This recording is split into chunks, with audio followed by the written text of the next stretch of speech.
Middle east വീണ്ടും ഒരു വലിയ യുദ്ധമുഖത്തിലേക്ക് നീങ്ങുന്നതിന്റെ ഭീതിതമായ സൂചനകളാണ് ഇറാഖിലെ കുർദിസ്ഥാൻ മേഖലയിൽ നിന്നുള്ള പുതിയ വാർത്തകൾ നൽകുന്നത്.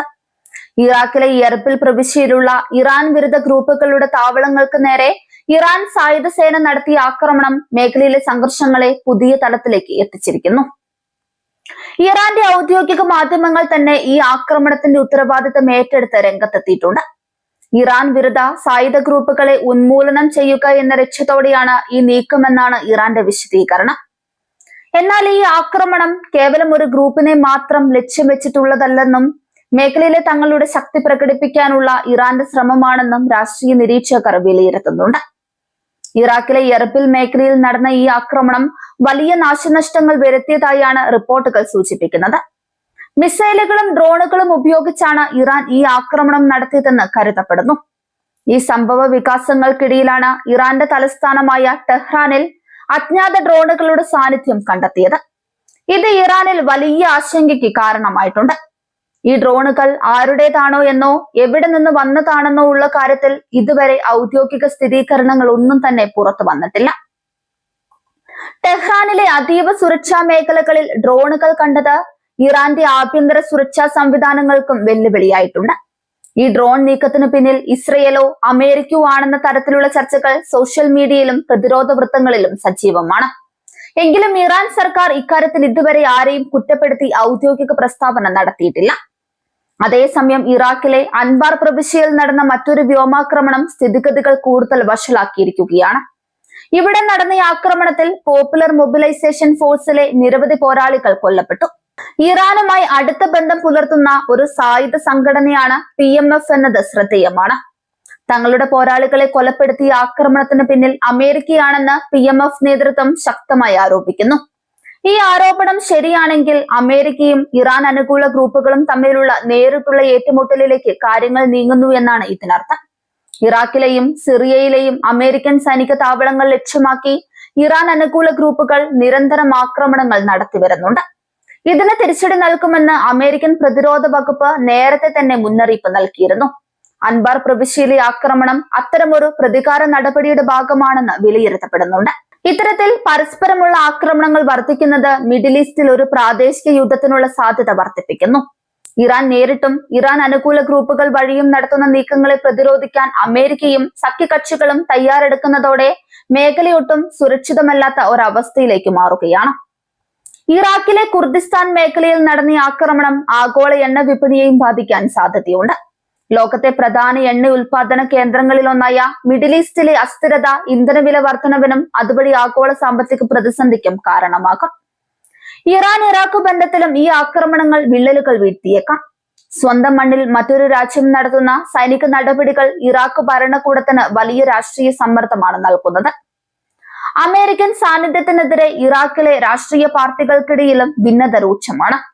അമേരിക്കൻ സൈന്യം രാജ്യം വിടണമെന്ന ആവശ്യം ഇറാൻ അനുകൂല പാർട്ടികൾ ശക്തമാക്കുമ്പോൾ രാജ്യത്തിന്റെ സുരക്ഷയ്ക്ക് അമേരിക്കൻ പിന്തുണ വേണമെന്ന് കരുതുന്നവരും ഇറാഖിലുണ്ട്.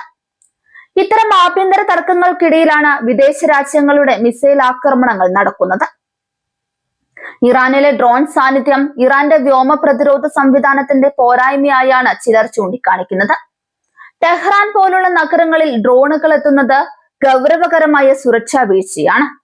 ഇതിന് പിന്നിൽ പ്രവർത്തിച്ച ശക്തികൾക്ക് ഇറാന്റെ തന്ത്രപ്രധാനമായ ഇടങ്ങളെക്കുറിച്ചുള്ള വിവരങ്ങൾ ലഭിച്ചിട്ടുണ്ടോ എന്ന കാര്യവും പരിശോധിക്കപ്പെടുന്നുണ്ട്. ഗാസയിലെയും ലെബനനിലെയും യുദ്ധ സാഹചര്യങ്ങൾ നിലനിൽക്കെ മിഡിൽ ഈസ്റ്റിൽ ഉണ്ടാകുന്ന ഓരോ പുതിയ സംഘർഷവും എരിതീയിൽ എണ്ണ ഒഴിക്കുന്നതിന് തുല്യമാണ്.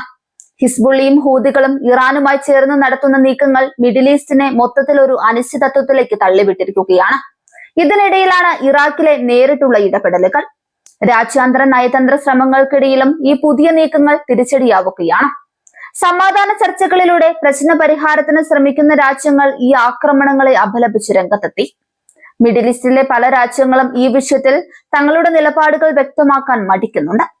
സൗദി അറേബ്യയും യുണൈറ്റഡ് അറബ് എമിറേറ്റ്സും പോലുള്ള രാജ്യങ്ങൾ മേഖലയിൽ സമാധാനം വേണമെന്ന് ആഗ്രഹിക്കുമ്പോഴും ഇറാന്റെ ഭാഗത്തു നിന്നുള്ള നീക്കങ്ങളിൽ ആശങ്കാകുലരാണ്.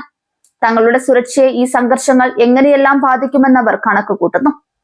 റഷ്യയുടെയും ചൈനയുടെയും നിലപാടുകളും ഈ സാഹചര്യത്തിൽ പ്രധാനമാണ്. ഇറാനുമായി നല്ല ബന്ധം പുലർത്തുന്ന ഈ രാജ്യങ്ങൾ അമേരിക്കയുടെ ഇടപെടലുകളെ എങ്ങനെ കാണുന്നു എന്നത് ആഗോള രാഷ്ട്രീയത്തിൽ മാറ്റങ്ങൾ വരുത്തും. നിലവിലെ സാഹചര്യം വിലയിരുത്തിയാൽ ഉടനെ ഒരു സമാധാന അന്തരീക്ഷം മിഡിൽ ഈസ്റ്റിൽ ഉണ്ടാകുമെന്ന് കരുതാതെ വയ്യ. ഓരോ ആക്രമണവും അടുത്ത വലിയൊരു സ്ഫോടനത്തിലേക്കുള്ള തുടക്കമായാണ് മാറുന്നത്. കുർദിഷ് ഗ്രൂപ്പുകൾ ഇറാന് എന്നും ഒരു തലവേദനയായിരുന്നു. അവർക്കൊരു വിദേശ രാജ്യങ്ങളിൽ നിന്ന് പിന്തുണ ലഭിക്കുന്നുണ്ടെന്നത് ഇറാന്റെ പ്രധാന ആരോപണമാണ്. അതുകൊണ്ട് തന്നെ എർബിലിലെ കേന്ദ്രങ്ങളെ തകർക്കുക വഴി തങ്ങളുടെ ആഭ്യന്തര സുരക്ഷ ഉറപ്പാക്കാനാണ് ഇറാൻ ശ്രമിക്കുന്നത്. ഡിജിറ്റൽ യുദ്ധതന്ത്രങ്ങളും ഈ സംഘർഷത്തിൽ വലിയ പങ്ക് വഹിക്കുന്നുണ്ട്. ഡ്രോണുകളുടെ ഉപയോഗം അതിന്റെ ഏറ്റവും പുതിയ ഉദാഹരണമാണ്.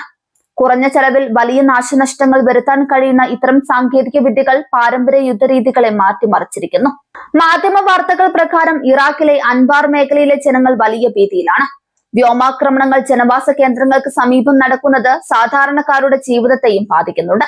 പലരും വീടുകൾ ഉപേക്ഷിച്ച് പലായനം ചെയ്യാൻ ഒരുങ്ങുന്നതായും റിപ്പോർട്ടുകളുണ്ട്. ഇറാൻ അനുകൂല ഗ്രൂപ്പുകൾ തങ്ങളുടെ ആക്രമണങ്ങൾ നിർത്താൻ തയ്യാറാക്കാത്ത പക്ഷം അമേരിക്ക കൂടുതൽ കടുത്ത നടപടികളിലേക്ക് നീങ്ങുമെന്ന് ഉറപ്പാണ്.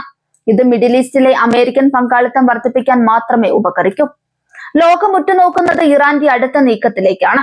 ടെഹ്റാനിലെ ഡ്രോൺ സാന്നിധ്യത്തിന് മറുപടിയായി ഇറാൻ പുതിയ ഏതെങ്കിലും സൈനിക നീക്കം നടത്തുമോ എന്നത് നിർണായകമാണ്.